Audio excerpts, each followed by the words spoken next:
Hey guys, my name is Shrini and today I will be talking about all the post-game stuff in the new Fairy Tail game. This video will cover everything you can do after completing the story, and at the end of the video I will give you my opinion on what's actually worth doing or not. Now, to be clear, I consider the story to be done once you complete the epilogue story arc, so whatever happens in there is not included in this video. There are 7 items that I want to talk about, and as always I have added timestamps to make your life a whole lot easier. Now let's jump into it. The first thing you can do is become the number 1 guild in Fiore. The story arcs aside, this is actually the goal that has been set for you right from the beginning. So now that Tartarus is dealt with and your guild is back together, this is the perfect time to finish that. Your guild rank increases by earning renown, and you can do that in 3 ways. The first way is by heading to the request board and complete all the available quests. Do not forget that there is a separate board for the S rank quest. These actually give you even more renown, so your guild rank can rise even faster. The second way is by upgrading your guild facilities. The maximum rank for each facility is 5 and the highest redecorating level is 10. The third and final way is by completing guild challenges. There are guild challenges for each guild rank, and at this point you are most likely doing the A and S challenges already. Bear in mind that these can only be completed once. By focusing on these 3 points you will reach the number 1 status in no time. The second thing you can focus on in the post game is to unlock all characters. Now, as you know, there are 16 playable characters in the game, and after beating the epilogue story you are able to unlock every single one of them. If you've been unlocking these characters as soon as you were able to, you should only have Mira Jane, Laxus and Guldarts left by now. By completing 3 of their character stories they will join your party, but bear in mind that for Laxus' character stories you will require Mira Jane in your party, so make sure that you unlock her first. Unlocking all Lacrima recipes.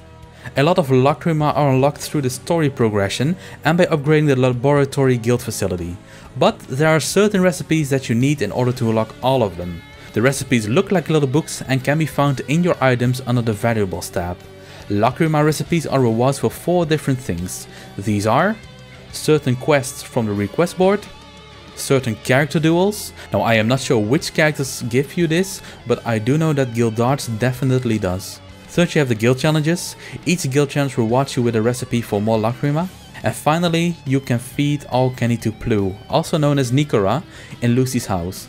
Now, about these candies, you can find these in crates and barrels in the 2 towns and different wild areas in the game.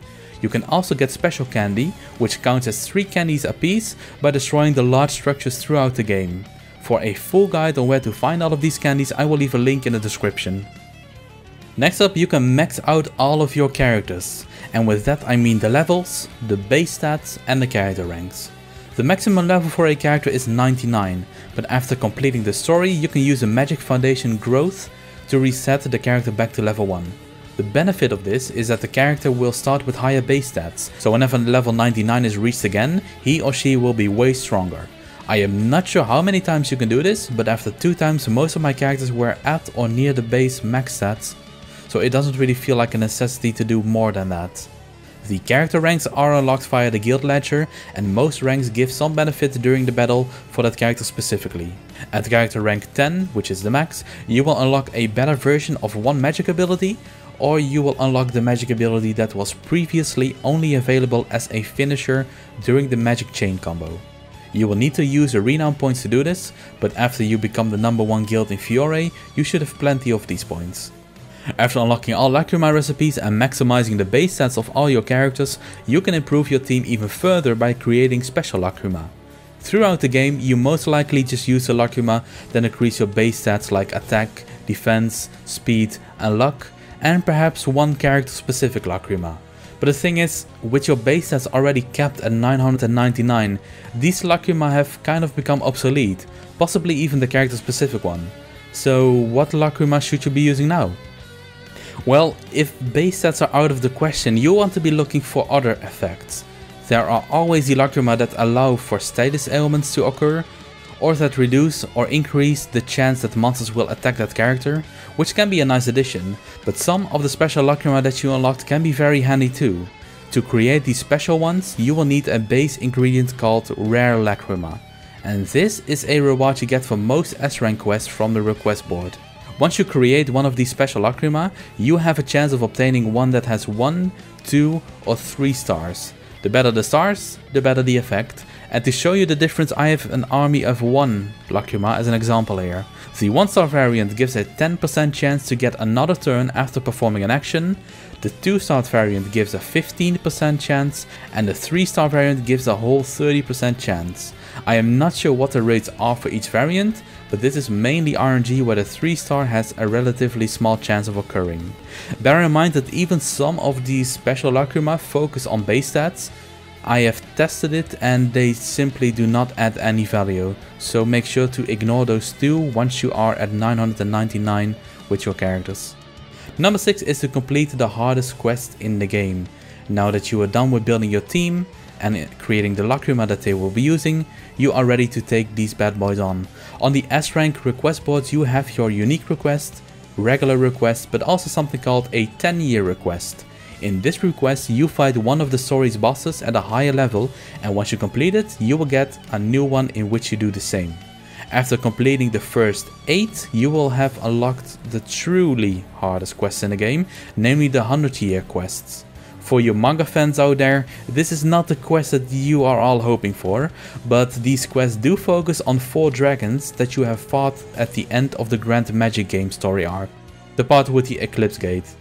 Now after completing all 4 of these, congratulations! You have just beaten the most difficult thing in this game. Which brings us to the 7th and final point, waiting for DLC. There is really nothing else to it in the post game. I mean, you can always play it around in photo mode, but with all characters unlocked, maxed out and all content beaten, the only thing you can really do is wait for more content to show up. Now from what we know, there are 2 things coming in September as part of the Season Pass DLC. The first, on September 3rd, will be more 10 and 100 year quests, which are most likely just going to be similar to the ones we currently have in the game. And on September 17th we will get an additional dungeon called Rift in Time and Space. But we do not have any information on that yet, other than a screenshot of Igneel. More DLC might come after September, but there is no information on that just yet. As for my opinion on what is worth doing in the endgame, I think you should definitely try to reach Guild Rank 1, as that is part of the main goal of the game. Unlocking and maxing out characters is relatively quick too, as you can just utilize Link Hunt for big battles. And once you are ready for it, take out those 10 and 100 year quests too. I think the Lacrima however aren't worth the time and energy. Back when I did the 10 and 100 year quest on the hardest difficulty, I was still wearing the Lacrima that boosted my base stats, just the ones that I used throughout the story. Meaning that I was essentially not wearing any Lacrima at all. And even without this, those quests on the hardest difficulty were still a breeze for my team of maxed out characters. Frankly, I don't really like the way they handled the post game in Fairy Tail. I mean, it's cool and all that you can min-max your characters and Lacrima builds, but if the hardest content in the game doesn't even require that, what's the point? I hope that the DLC will end up requiring this to some extent, because just grinding and farming for something without a clear goal in mind isn't motivating at all. But with that said, I've pretty much covered everything you can do after beating the story, and I hope this helps you on your way to get the most enjoyment out of the game, and I am actually curious to where you all are in the game currently and what of these points you will be doing. Please let me know in the comments down below. As for future videos, I have pretty much covered all there is to the game right now. I want to make a video on the DLC, the Season Pass and its pricing, but before doing that I am waiting for more information from Koei Tecmo, because I want to make sure that whenever I do give you guys information on this, it's going to be as complete as possible. So I'm not sure how long it's going to take before that one will be out, but please stay tuned for that. Anyhow, if you found this video helpful, make sure to leave a like and to subscribe to the channel for more. As always, I want to thank you all for watching, and until next time. 私のとっておきを見せてやろう。やれやれ、ほどほどにしてくれよ。俺の服どこ行った？やれやれ、ほどほどにしてくれよ。待てい。